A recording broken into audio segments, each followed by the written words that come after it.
All right, and we are now live. Welcome everyone to season 5, episode 12 of the Level Up Your Wealth podcast. We talk about the gaming industry from a business perspective. One of your hosts, Marcus Howard, joined by Mario and Keith. Mario, please introduce yourself. What's going on, y'all? Mario in beautiful Jacksonville, Florida. It's beginning to look like a lot like Christmas, but not in Florida, but happy to be here. And then Keith, man, we're excited for you to join the podcast, man. Welcome. Thanks for having me, guys. Yeah, I'm stoked to be here. We've been in touch for quite a while, and I'm happy to be a part of this. Awesome, man. I know you've worked in the gaming industry and esports quite some time. You've got this new initiative you started in Vegas. We're going to get to all of that soon. First, we're going to do is play a quick round of Rise of Elements. I know you went and you had a couple practice rounds, so if you're watching, let us know where you're tuning in from. We'd love to give you a shout out, and then he's got it on his phone. Let us know who you think's got this round. So let me load it up here. Share my screen. There we go. Nice. So what we're going to do is just go to play. Let's do, you tell me, do you feel more comfortable doing time or moves? Time was kind of hectic last week. Hey, dealer's choice on this one. We're gonna go back to time. So you click on time, it's gonna match the two of us up because again, this is an early access build of the game. Opponent found. We're in. Opponent found. Here we go. I'm gonna go with. Oh, we jumped back out. Let's try that one. It booted us. We're gonna try that again. All right, back to play, back to time. Yep, time. And again, everybody, this is early access, so it's a work in development. The game is, and so there may be occasionally some unexpected behavior in the game. We'll show them true power. There we go. Just leave me alone. All right, this is the first time playing against somebody. So you have me at a disadvantage because I can only see like 40% of my screen because my camera's right here. So I'm gonna go first. Camera gate. Here we go. Yeah, no screen checking. All right. What we got? Oh, I got one. Oh, no, not anymore. All right. Here we go. Let's do that, and then we can line these up. There we go. Oh, hey, it goes quick. It does. So while you were trying to get some of your matches, I'm also looking at the screen trying to see where the next move is. Yep. I just lost one. Yeah. All right. Let's swap those. Get these. Get those. I would've been in trouble. Buddy. Oh no, I'm stuck. Oh, I just saw. Here we go. All right. What do we got? That one. And this one. No! I think that's the one you were going for there. It was. And we got these. Pop them together. Oh, man. Oops. All right. That one, this one. Got a combo there. Let's see. Some red ones here. Attack right there. One more. No! Okay. We gotta switch these, and we're gonna have to go with this guy here. Get some of these swords. This one.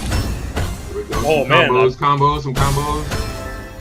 There's one more. There's gotta be another one up here somewhere. This blue one. And that's all I got.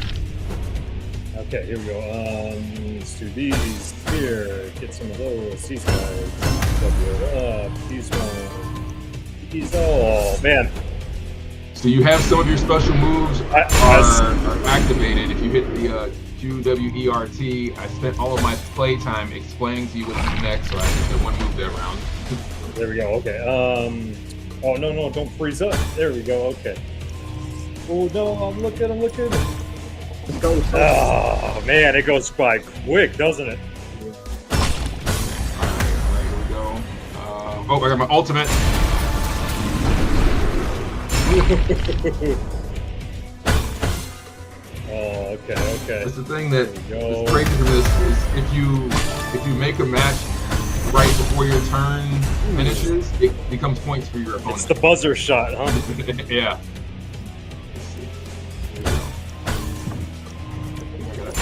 And Away from me. Yeah, lock him in. There we go. There we go. just about to get those green ones.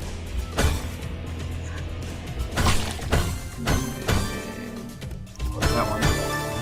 Let's see. Oh, I see the timer at the top. Okay. I just All right, mashed one. Let's see what we can do here. 4 in a row. That's always good. 3. I got nothing. Oh, there's a green one. Yellow one. All right, I'm trying to look ahead. No. Oh, no moves instead. No moves. That's new. Get the bottom ones here. Oh no! Oh no!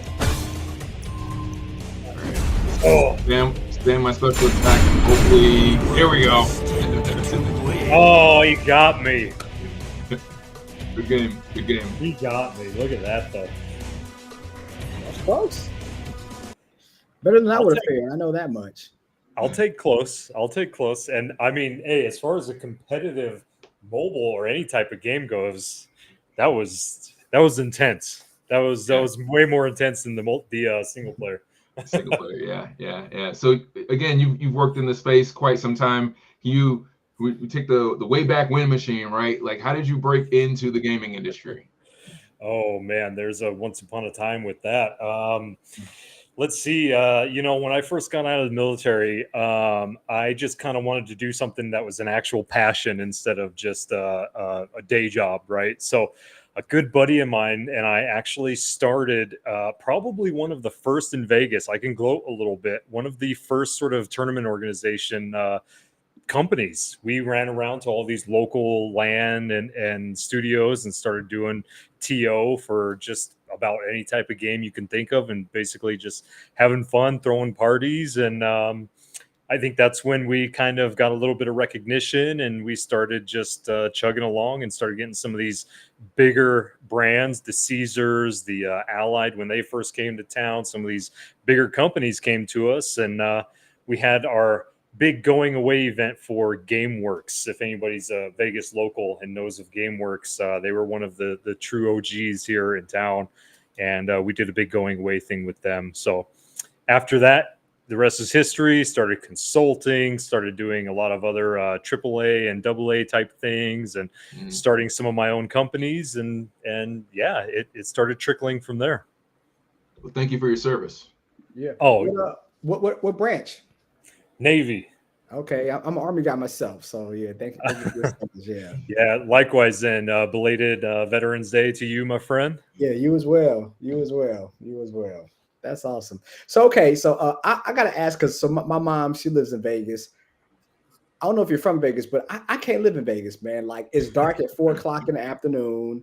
Like your sleep patterns are horrible. I'm not a gambler, right? But it's just like, how do you live in Vegas? I know, side question, but how do you live in Vegas?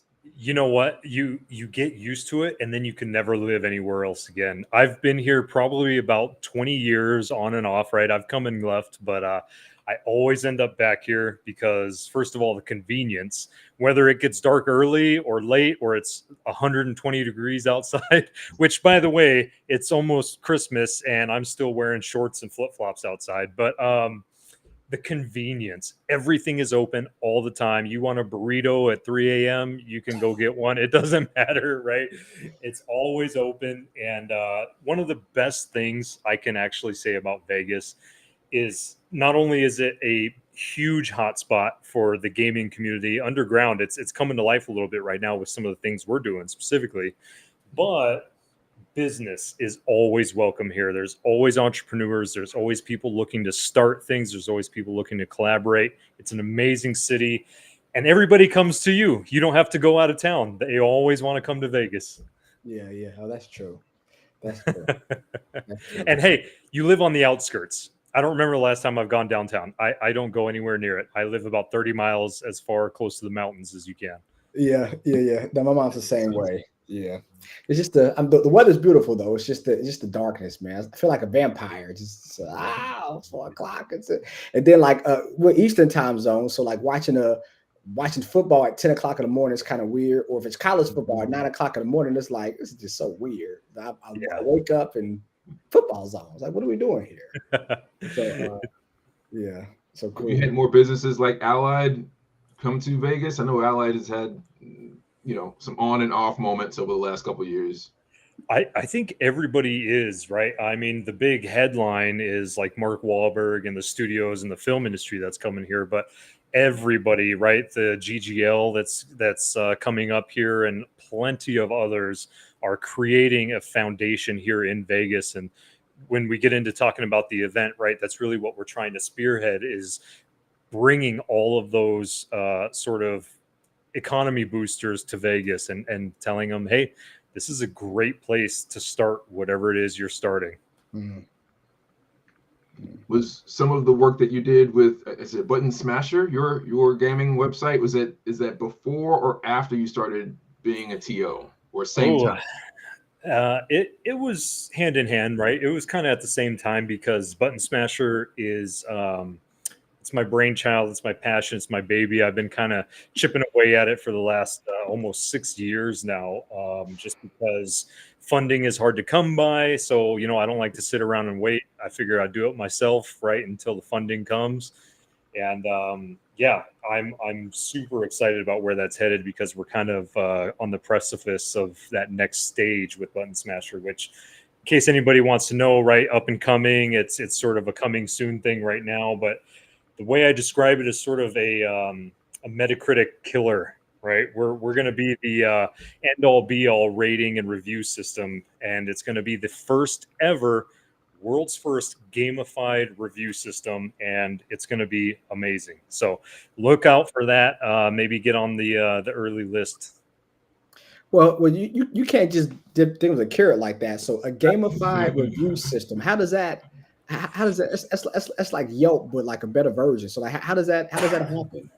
And how do you actually gamify a review? So we sort of cherry picked the best of what's out there already, right? Yelp has its pros and cons, and we sort of picked through that system, IMDb of their library and how that works and how it gives credit to everybody. Rotten Tomatoes is what movies live and die by, right? Their score is everything. So we wanted to create sort of a unanimous industry standard review system, where it's not just your buddy in his basement. It's not IGN. It's not sort of any of the pay to plays. It's not YouTube. It's a little bit of each. So the gamification came in because myself as a gamer, I think to myself, okay, well, what are the only times I leave reviews? It's either when it's a 5-star and it's something I'm really into, or it's a 1-star because I'm just angry and I want to go, right? I want to go troll. So we created a system where when you log in and you create your profile, you're actually creating a profile that attributes points to everything you do: upvoting, downvoting, reviews, down to the typing that you do. Everything has a point system attributed to it, and you're actually ranking up through our system so that your vote, your say actually becomes weighted, and you have a little bit more in that algorithm as you climb, and you're building a following, right? So Mario is a big fighting games player, but maybe I'm a big racing games player. I'm not necessarily going to believe what Mario has to say about Burnout. I might follow him about Mortal Kombat, but you're actually creating a new audience with this as well that you can monetize, much like YouTube, TikTok, Instagram, all these other platforms. So we took the best of everything that already exists. We gave it a purpose, right? Maybe you as a veteran can understand what an A-10 Warthog is. The rest of you can Google. It's literally a plane that was built around a weapon system. And so what we did is we found the weapon system, which was this rating and review, and we built the platform around it so that it has a purpose and it has longevity. And like I said, I'm sorry, Metacritic, we're coming for you, because this is going to be the end all be all for what it comes to ratings, reviews, and game libraries out there. So how long does it take to do a review? Is it as quick as Yelp, where you hit a couple buttons, or if it's a game, you're kind of engulfed in it? Hey, I'm so glad you asked. We also created one of the first systems that's going to be very reminiscent of a dating app. You're going to have a swiping algorithm. So you can actually swipe through these games, and then you can do very, very frictionless, fast ratings on not just do I like this game, do I not like this game. You're going to be able to get very granular. I like the soundtrack, 4 out of 5 stars, right? I like the multiplayer. I like the campaign. I hated the controls. I hated the campaign mode. Whatever it is, it's very quick, easy slide bars so we can get the best data as fast and easily as possible without sort of interfering with what you're doing. And our big hope is Sony, Xbox, all you guys that are listening right now, is to create these plugins and these APIs that will actually go into these systems. So you might be able to do this while you're actually in game. And last but not least, the caveat on top, everybody who's rated a game knows that the game, when it first comes out, is not the same game. 6 months, a year, whatever DLC comes out, it's not the same game. So every live update will have its own review process, and it will aggregate those review processes so that even if you're playing Call of Duty that came out 6 months ago with 12 new DLCs, all these map packs, everything else, all these bug fixes, you can rate that and it's going to accumulate and give a real score, a real rating. No more 5 out of 5s, no more 1 out of 1s. You're going to be getting 2.39s, 5.67, whatever the actual number is. So we're very hopeful that everybody's going to really be into what we're doing here and give back and also be a part of this so that they can reward themselves. I think that's brilliant that you providing kind of the aggregate rating over all the DLC. So, Mario, I don't know if you're familiar with the game called No Man's Sky, but it continues to be infamous. I guess 10 years ago, it was supposed to be like this kind of space exploration, like best thing, like whatever. If GTA 6 was a space game, that's what this game was supposed to be. They were promising like the world, and then when they launched, they had like 1 of 10 worlds. If we want to give it chapters, and so they got a ton of flack for it, I think deservedly. And over the last 10 years, they continue to push updates to address the things, all the gaps that were missing from what they marketed to what was actually delivered to the customer, to the gamer. And now 10 years later, like that game, the current version of the game reflects what they sold everyone on 10 years ago. Exactly. Real-time updates are huge in the industry right now. And, you know, we have some top-level executives, some very large AAA brands out there and publishers that have been really helpful. Thank you guys so much for what you've been helping with as far as giving us insight to the struggles and the pain points that you have as a developer, as a publisher on this real-time feedback. And so we've been able to address those and have the inside scoop. So it's very revolutionary, and I don't want to, you know, compare us to the Facebooks of the world or whatever, but, you know, here's hoping. That's awesome. You're at Vegas too, as well. You know, it's a gambling capital of probably the world. You hear any activity around Bitcoin recently? Yeah. As much as everybody else. I mean, it's everywhere in the news. You can't get away from it right now. You know, I don't dabble too much in cryptos myself. Not from a lack of trying, I guess. You know, I got 2 brand new babies, you know, I'm blessed, and they take up a lot of my time and my money. So I haven't been able to dabble too much in those kind of things, but I do hear all of it all day long. Yeah, I'm definitely not a Bitcoin maximist, but I'm definitely an enthusiastic. I've been in Bitcoin since 2016. Had the ups and the downs. It felt like more downs and ups than here lately. So hopefully we continue to ride the ride. But to that point though, like what type of incentives are you going to give for people that actually use the app when they rate games? Is it any like incentive system? Yeah, so one of the ingenious things that we're doing, and I can give away a little bit of the secret sauce because we're going to be coming to market pretty soon here. And I will do a very shameless plug. Any investors, any partners, anybody that wants to help us get through this finish line, please reach out. Feel free. Keith at GameCraftersFest.com. definitely help us get across this finish line, because we're coming to market regardless, and the biggest splash we can make, the better.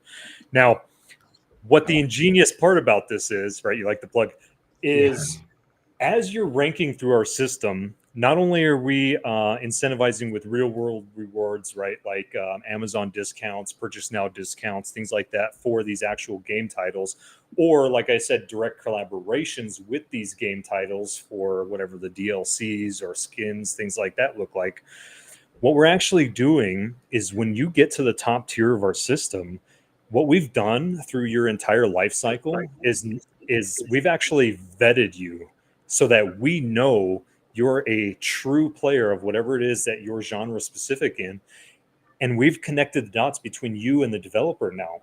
So now we have a pool of very avid gamers within certain targeted niches that these developers can go to for QA, quality assurance tests, right? Early releases, things like that. So not only does the developer and the publisher get access to a unlimited free library, basically, of people to test and play and get feedback on their games or influence their games.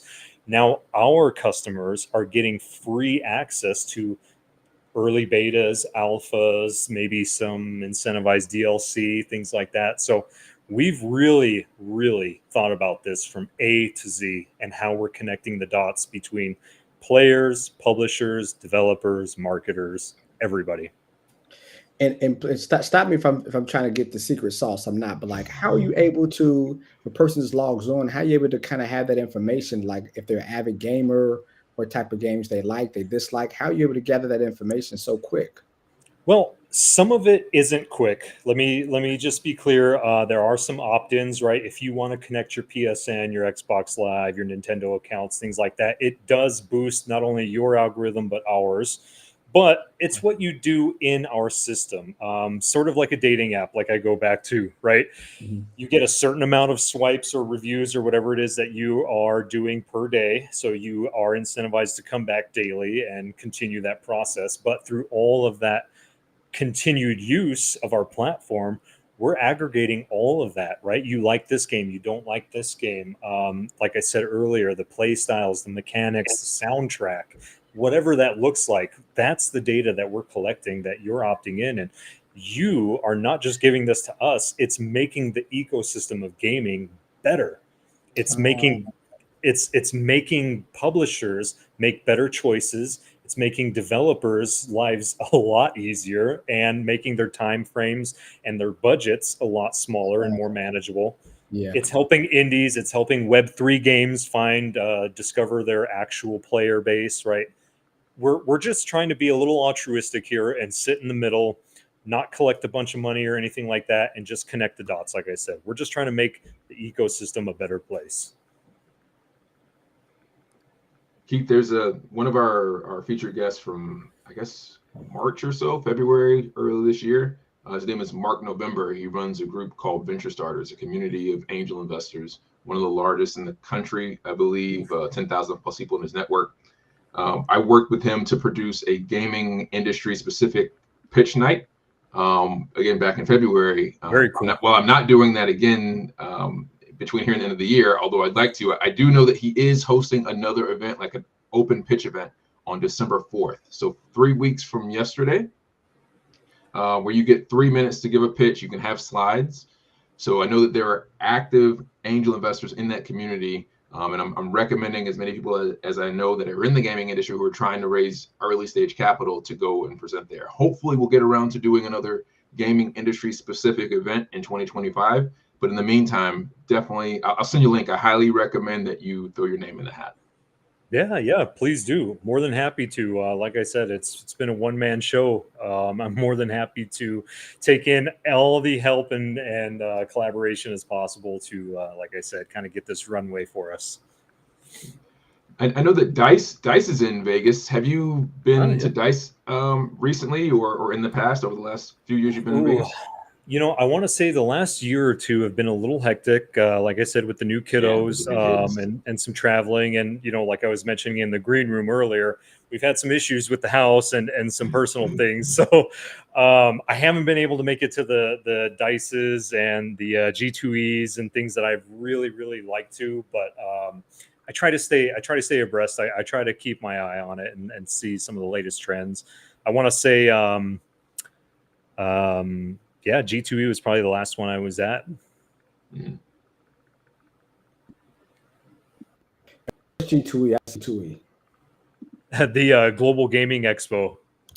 Oh, okay. And it's definitely more focused on gaming as far as like casino gaming, but it's a huge ecosystem of traditional like gaming, like what we're talking about. So it's a great place to go and rub shoulders with some of these big shots. And that makes sense for it to be in Vegas then. Oh yeah, of course, yeah. You sure you don't want another drink before you make a decision?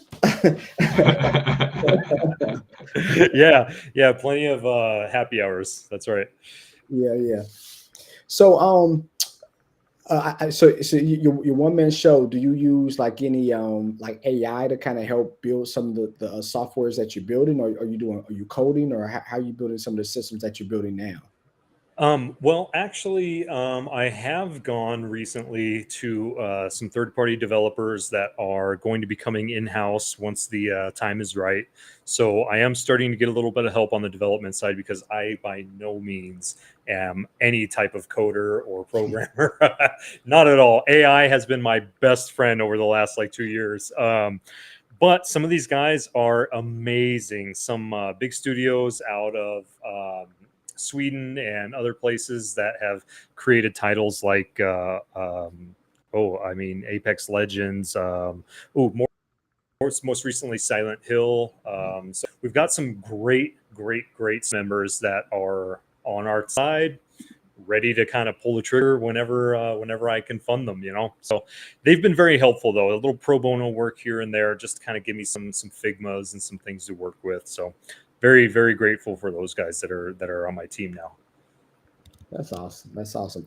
And again, I'm big on AI. I try to use AI in every step of the way for my business. So like, but I always ask this question: like, do you think in 5 years AI is going to take away jobs? You think it's going to be more of an assistance for jobs that we have now? Like, what are your thoughts about AI and where it's headed? So I heard something recently when somebody else was asked this question that really resonated with me and made a lot of sense. I don't think AI will necessarily take away all of the jobs.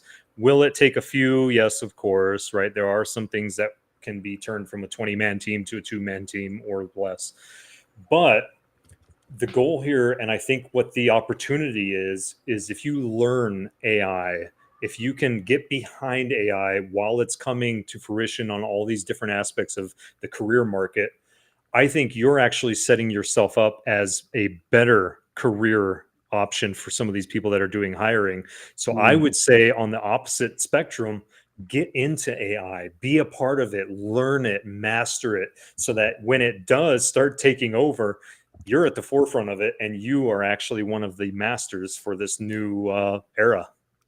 Yeah, I'm the same way. Like, I know people are afraid that AI is going to, quote unquote, take away your job. But my thought process is, 3-5 years from now, the person who's using AI, they're going to be able to expand their role, expand their efficiency. The people that are, scared of AI or not embracing it, those individuals that's going to be left behind. So, absolutely. I think I saw a video kind of rendering of Chegg's stock price. I don't know if you've seen that. People are saying that like Chegg is the first company that's been killed, quote unquote, killed by AI. Like it shows like they had, kind of steady growth. And then for whatever reason, that they might've been right after the first, the ChatGPT launched, their first earnings wasn't missed their projections. And then it just did like a nosedive. It has, I guess, for the last 18 months or so. Chegg, the book company? I think so. All right, well, hold on. Let's share my screen. Look at that. Yeah, share your screen. Let's see what we're talking about here. Man, so Chegg was at February 2021. Oh, look at that. Chegg was at $114 a share, not even basically 4 years ago. It is down by, oh my gosh, it is down by 98%. Lord. And you know what? There will be victims. Unfortunately, there will be victims of this AI sort of movement. Wow. They're up today, though. They're up by 8% today, though. So somebody bought them today. They're happy. I wonder what right? I wonder what like Kindle, like Amazon Kindle and the self-publishing platforms are going up to, because everybody's going to be a publisher now, right? Yeah. Wow, that is crazy. That 98%. And they're still in business too. Like, I mean, they still college kids, right, still use check for books. Yeah. Gosh, man. Yeah. You got to pivot. Yeah, no. Got to pivot, right? You definitely got to pivot. So obviously, you're on the podcast with us now, but you've also recently started your own podcast. Yeah, very fun. So it's RPG, Really Passionate Geeks. If you can't tell already, it's just three buddies that just kind of came together and decided to talk about everything nerdy, geeky, and just fandom, right? Video games, comics, Saturday morning cartoons, old fashioned styles, right? No Fear was one of our last episodes, hilariously enough. Just all the good nostalgic gaming type of stuff. And it's been a blast. Justin Williams and John Wilhelm, my two co-hosts, amazing, incredible guys in their own rights. And it's incredible how we've meshed, and we just come together every week. We pick a topic, and what we have is our Navi, right? Everybody that's played Zelda. And our Navi has the topic for the episode for the week. And the rest of us, the other two of us, don't know what it is. We just have to get surprised by it and wing it through the episode. We do fun things, games, interactive stuff with our audience. I mean, it's good times all around. And it's just begun. I think we finally hit our 10 episode mark. We had to take a little bit of a hiatus. One of our guys moved out to Florida, and we all know what's going on out there right now, right, Mario and everybody? So we are coming back, though, and we've got some celebrities, some guests that are really boosting up our next episodes. We're really stoked to get those out to everybody. YouTube, TikTok, Spotify, go find us. RPG, Really Passionate Geeks. Oh, congratulations. Congrats, man. I know that, Mario and I have been working on this podcast now for a year, and over the course of 12 months, you just have to take a couple of breaks because, one of us gets sick or travel or, so that's just the nature of I guess, podcasting. So hopefully, I don't know if that advice is helpful, but don't take it personally if you had to take a break in order to get back where you want to be. It is what it is. And hey, you know what? Maybe we make people miss us a little bit. Yeah, that's true. That is true. That is true. Where do you see business in 5 years? So I know, and I always like from a futuristic standpoint, I know you dangle the carrot out there with the not the dating app, but the app to rate games. Like, so what do you see business a year from now? What do you see business 5 years from now? A year from now, I would just like to see some relative mass adoption. I'd like to see some people. Well, first of all, I'd like to be at market. I'd like to be live. But aside from that, I would like to see adoption, right? I'd like to see getting the use out of it and tweaking and just really understanding the platform, even for myself, so that we can just get it right and do it right. Because I see this as a lifelong something that'll be here way past when I am. And I would say even at the 5-year mark, we're hoping for industry recognition as far as being sort of the standard. We want to be Rotten Tomatoes. Again, they have their tomato meter, right? Certified, fresh, whatever that is. We want our score, our rating system to be so universal that every game that comes out has our little score printed right there on the bottom of the box. Or I guess nothing's physical anymore. Right there on the bottom of the Steam page or wherever you're playing from, right? We want to be that universal and that trusted, that non-bias, because we're not going to have an internal team of rating and reviews like Rotten Tomatoes or like IGN or like any of these guys do. No offense or anything, because they're doing what they do for a reason, but we are going to be purely the voice of the people. We're going to take, like I said, those cherry picks of what Steam is doing right, what Metacritic is doing right, and get rid of all the crap that they're not. It's something to empower people as well. Like I think, especially now because technology's at our fingertips. You have different movements that's always happening all the time. So I think you really can't, from like a perception standpoint, or perceive.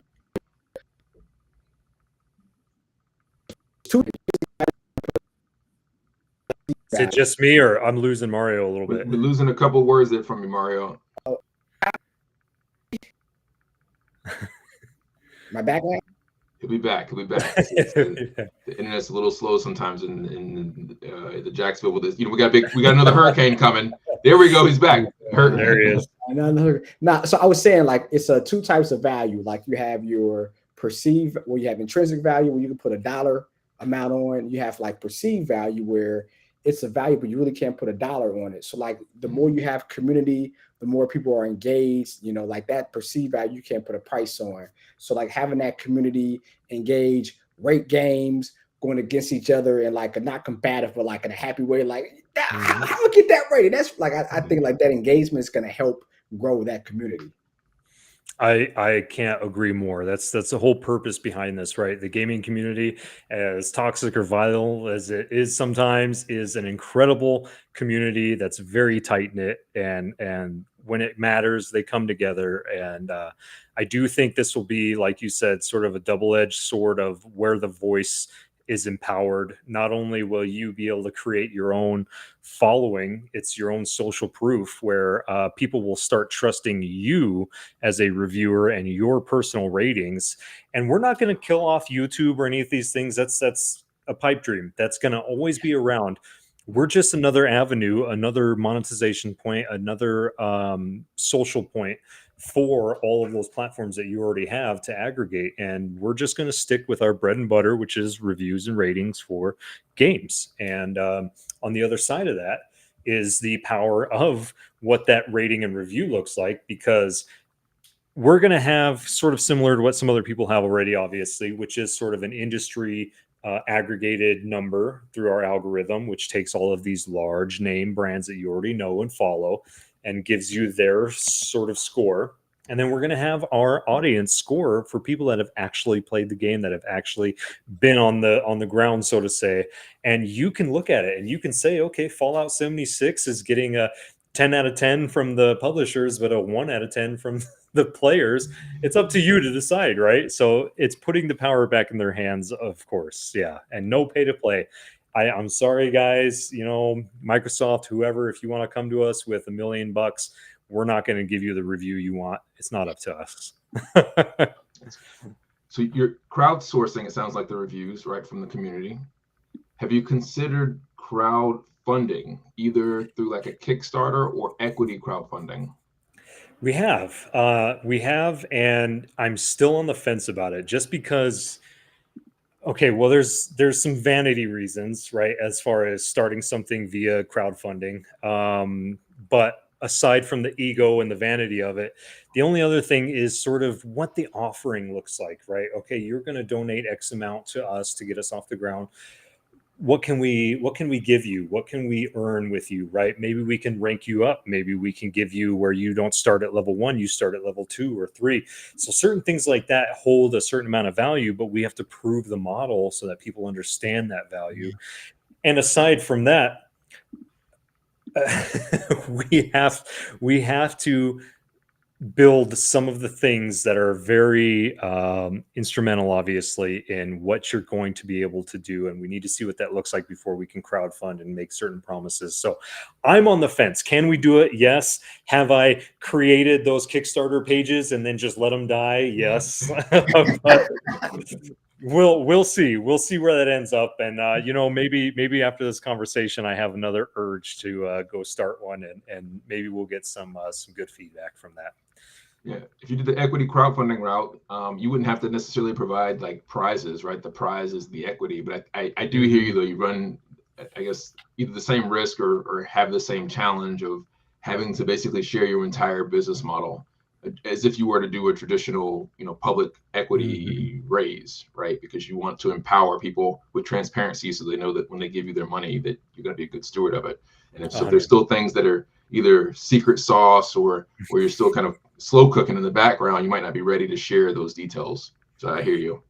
Yeah, exactly. You nailed it. And yeah, like I said, one way or another, we're coming to market very, very soon. And it's only gonna get better as we go and as we grow. And there is a little bit of secret sauce in there. Like I said, there always will be. But yeah, we're hopeful. We're right there on the precipice. I can't wait to share it with everybody, and I can't wait to get the feedback, good or bad. We're only going to get better from the bad feedback. So I'm very constructive about it. I'm looking forward to it. It's a good perspective.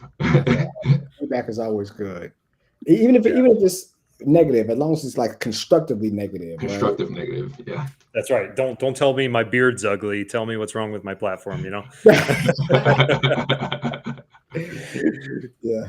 So of course you're an entrepreneur, right? And for the millenniums and the betas of the world, like everybody wants to be an entrepreneur, but it's very, very tough to be an entrepreneur. So can you kind of tell everybody like how many hours a day are you actually working in the business? How many hours a day are you actually turning out? Like tell people how tough it is to actually run a business. Oh man.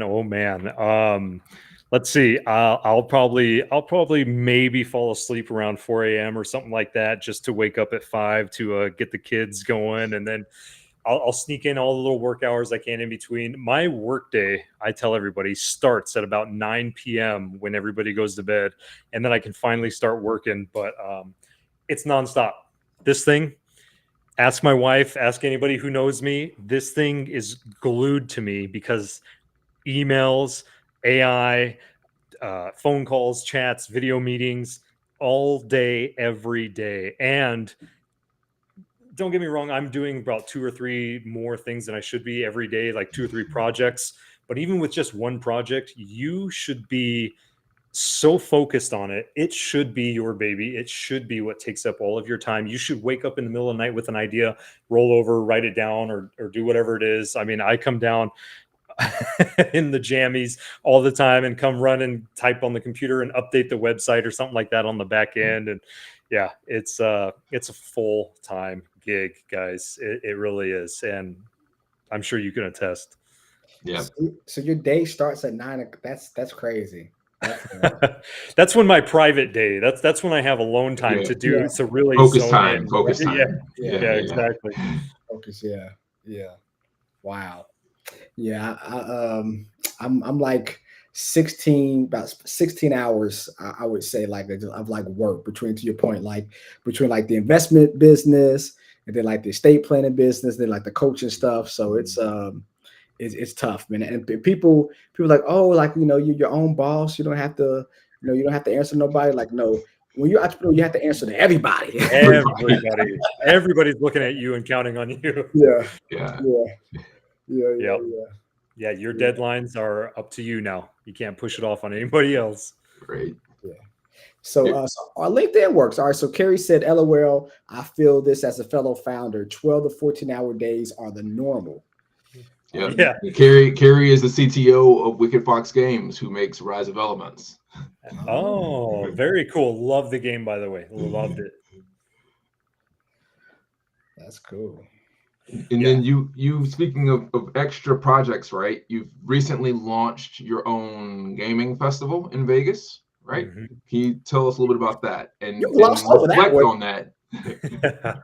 Yeah, I'd love to, actually, because that's kind of my new baby, right? And that came from, fortuitously enough, however you want to look at it, my glass is always half full, right? So I recently was actually separated from a 9-to-5, and sort of, instead of going the woe is me route, I said, hey, well, here's an opportunity to sort of do something I've always wanted to do. So I came up with this festival, Game Crafters Festival. And again, it was sort of my idea of giving back. I've been an artist my entire life. I live and die by the pencil. I've always been an artist.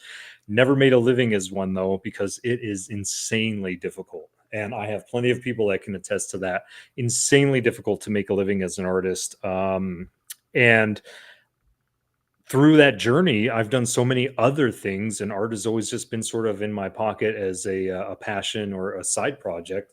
So what I wanted to do was create this festival that's sort of like a showcase, an America's Got Talent type of platform for indie developers, so that I can give independent developers and publishers their stage, their time in the spotlight, their presentation, their I want to give them the opportunity to be discovered and found alongside all of the AAAs like they do all throughout the year. So it was definitely a passion of mine to bring this to life. And again, went at it solo, bootstrapped the whole thing, and it was amazing. We went live at View Studios with a couple of charities. Nevada Esports Education League was instrumental. Games for Love was also instrumental, and we tried to support them as much as possible. And View Studios, where we held this, has the largest wraparound LED, like 40-foot screen I've ever seen. And showcasing these indie titles on this screen was phenomenal. I mean, the crowd, everybody loved it. And I can't wait to do it year over year and only get better at it, and maybe start getting some scouts. Like I said, maybe getting that America's Got Talent sort of vibe where maybe some of these people can get discovered through this festival, which is what we ideally want. That's cool. Yeah, GameCraftersFest.com. Check us out. We're going to be going live. This was our inaugural year. Actually, we just did it at the end of October. And we had government officials that proclamated the event on World Esports Day. We got congressional awards. I mean, it was, I am just blessed and grateful for everything that happened on that day, and that set us up for this coming year, because we are going to only get bigger and better, and it's already going to be 10x from everything that we're doing for 2025. And we had Wu-Tang in the house. They came. Supreme, thank you, Supreme, you did it. And that was an amazing performance. And I mean, everybody that was involved, I can't just pick on them. Everybody that was involved, you guys made this happen. So thank you so much to everybody. So I was going to ask if it was virtual. When you say performing, it was not virtual. So how many people last year, and how many people you expect to the next festival? So this year, I'd say we topped out at a couple hundred in person, which I was happy for. We opened the doors. We said, "Come for free. Come enjoy what we're building." It was more of a kickoff year than anything. In this 2025 in October, when we do our first official year, which will be our considerable year one, we're hoping to pack the place. The venue can hold about 2,500 people. We hope to cap that out. We want everybody to come and enjoy what we're doing. And it will be live streamed this year. So all of these games that are going to showcase, they're going to get their time. We're going to co-stream with as many people as possible. It will be live, but it will also be live streamed. You're going to go from 200. That is a huge jump, which is amazing. From 200 to 20. That's awesome. I live up here. This is me up here. I don't do anything. I don't do anything down here. Right. What do you think about for next year? You know, and actually, let me take a step back. How much time did it take you to decompress from producing that event? Because I've done that before, like produce what you're doing, and not even at the scale you've done it, and it takes me a week to get back to normal. Let me tell you, I had about a day and a half because it was Halloween weekend. So we went through the whole Halloween weekend. I managed to take that time. But here's the funny story, if everybody might not know. I planned this event for next year. This was supposed to be a 2025 event. I started planning this in like August, and it happened in October. So we had so much traction and so much value that people saw. The government officials, the nonprofits, they coaxed us into doing it within 2 months. I put this whole thing together within 2 months.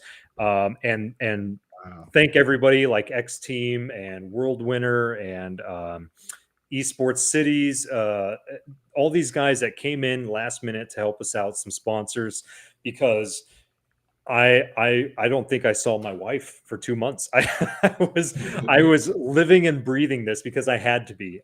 There was phone calls with people around the globe that were presenting their games from Singapore and I mean everywhere. So it was an incredible feat just to pull it off this year at all. And so I think that's why going from 2 months to having an entire year to plan it now, we're in much better positioning.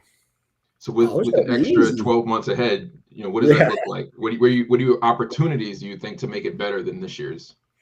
Well, we're going to go from 1 day to 2 day. I think we have to, just from everything that was going on. And we really want to invite the community. We want more vendors, more exhibitors, more booths, more artists, more game titles. We had about 8 to 10 titles that we showcased, but we had about 50 plus publishers or developers that submitted games to us. So I want to take the time to actually get about 35 to 45 of those game titles actually showcased so that we can really have more of a broader reach and go through that way. So we just went live. I was actually going to be making an announcement on social media this weekend. So anyways, anybody that's listening, we just went live with the game submissions. You can go to gamecraftersfest.com. You'll see in the top corner, you can submit your game, submit your studio. We have sponsors that can reach out to me directly that can get some early rates on the sponsorships, partners, anybody that wants to be involved, vendors that want booths. We're welcoming everybody. We're going to do dirt cheap prices. We just want the community to have their voice and their opportunity here as we grow. So grow with us. That's dope, man. That's dope. Yeah. Planning from 2 months to 12 months. It's gonna be easy for you, man. Your wife gonna be happy to see you. Yeah. Yep. Or maybe she enjoyed the vacation. I don't know, but either way, I have more time. I have more time to plan at the very least. So I'm very excited to see what we do. And I mean, half of the partners that collaborated with us are already coming back and talking about what they want to do next year. So we did something right. Wow. And to your point, you being in Vegas, it's a destination, right? So it's a vacation at the same time. So I don't have to twist anybody's arm. Yeah. I've only been to Vegas one time. I went to CES, I think in 2020, right before, I guess, the pandemic hit. And everything that I saw in the casino space were all slot machines. I don't know if that was just my one experience. I've only been the one time. Are there other types of like digital gambling experiences in Vegas besides different themes of slot machine? You have like Tomb Raider slot machine and the Simpsons slot machine and Family Feud slot machine, but they're all slot machines. Yeah, it's funny. There's an amazing event that happens here every single year. Actually, I think it's happening in California now, but it's called the Casino Esports Conference. And if you look up the Casino Esports Conference, they specifically dig into all of this, and they are amazing guys, the Fox brothers that run it. And what I'm getting at is there's a huge movement actually coming in right now into the United States anyways, where skill-based gaming is starting to I'm here, I promise. We can hear you. We can hear you. Skill-based gaming. Okay, yeah. Anyway, so the skill-based gaming market is coming in really heavily where you're actually going to be competing or playing, like I said, skill-based games, right? Galaga, those type of titles to earn the money that you're playing. Kind of like what World Winner is doing. It's a mobile platform, but they're bringing that sort of to the physical in-casino market. And I, for one, am never gambling unless I'm sitting at the bar getting free drinks with my $20 that I'm just slowly, betting. But if they bring in some of these skill-based gaming platforms, I am all for it. I will go in there and I will play Galaga and try to win some money or play Brick Breaker or whatever it looks like. You said that you're $20. You're betting on the drinks then. You already know it. It's a Vegas local tradition. Yeah. Let me see if I can figure out this camera, but I'm still here. Okay. Yeah. I think it's interesting you mentioned Galaga. It's odd to me to see in the mainstream gaming industry this ageism against the 50 plus community. Right. But I think back to, again, like the Galaga era, like the 70s is when kind of gaming really got started. And I would just naturally expect anybody who played a lot of video games in their 20s to play a lot of video games throughout their entire life. So if obviously, like the casino demographic is the older 50 plus, 60 plus demographic. It makes sense that they would start there with something like Galaga, maybe Pac-Man. Yeah, and I think it's kind of some of the simplicity of it, right? I mean, you can't necessarily plop in like a Call of Duty machine next to the solitaire machine or whatever, right? So That's I think true. I think it makes sense, and it's probably easier odds in betting. And I mean, I'm no expert, I don't know, but I would just imagine it's a little easier to turn something like a Brick Breaker into a skill-based game rather than something like a first-person shooter or whatever. Yeah. Well, you still need skills to be first person shooter, but Yeah. There's layers to it. Yeah. Oh, lost it, Mario. I lost Mario a little bit there. Is that just me? He'll be back. He'll be back. Okay. Yeah, but definitely, I'll just There do he one is. last. There he is. Oh yeah. Mario, what were you saying? What were you saying, Mario? no, I was saying it's like skill and strategy. Yeah. Yeah, a little bit of chess in there, right? If you can get some multiplayer where maybe you're playing against the guy at the other side of the casino or the other side of the bar, that makes it interesting. Yeah. So we appreciate your time. We know you've got your family that may be, trying to still get settled in. It's getting late on your end of the country. Before we let you go, let us know where we can find and support you and the projects you're working on, things you're really excited about for next year.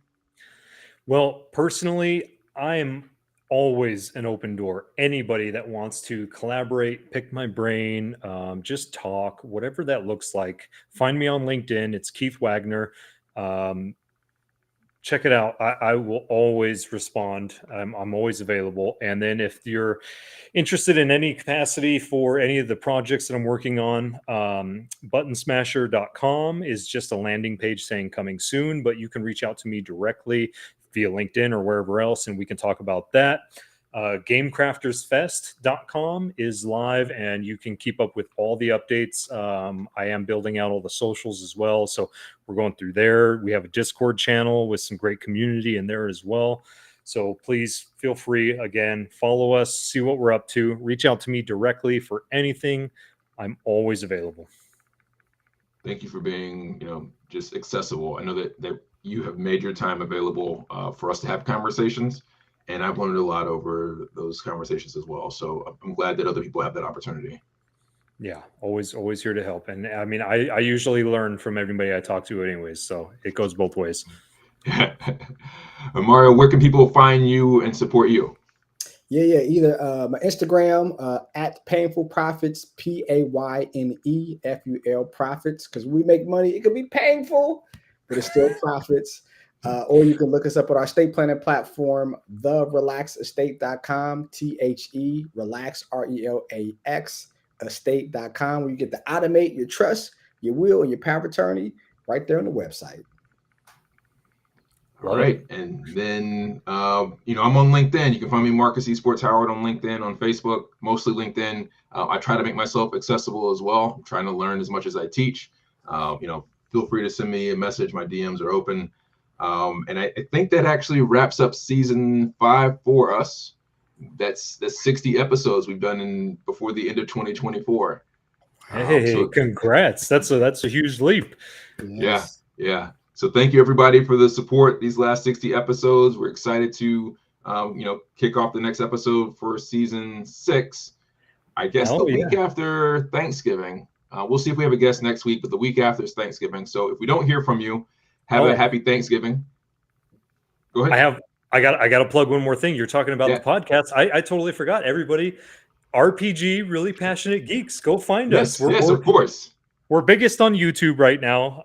So that's probably the best place to start. But go find us, Spotify, anything. We're always at RPG, Really Passionate Geeks. And you know what? You can probably see right about here somewhere in the bottom corner, wherever it's at. Always try to find me at Kiwi, KIWHI. Long story short, it's a nickname, but it's on all of my aliases. So reach out, find me, follow what we're doing. And now I'll pass it back over to Marcus. Sorry to hog that. No problem. Make sure you check out the Really Passionate Geeks, right? On all the places that Keith said. Keith's awesome. He's doing a lot of great work for the ecosystem. So thank you for that. And thank you all, everybody, again, for supporting us for 5 seasons. We will see you somewhere here in the next 2 to 3 weeks. Again, in the meantime, if you don't hear from us before December, have a happy Thanksgiving. Make sure you spend some time with your family. There's been it's been a challenging year, a couple challenging years. So just continue to be, reflective and thankful and grateful for everything that you have. Count your blessings.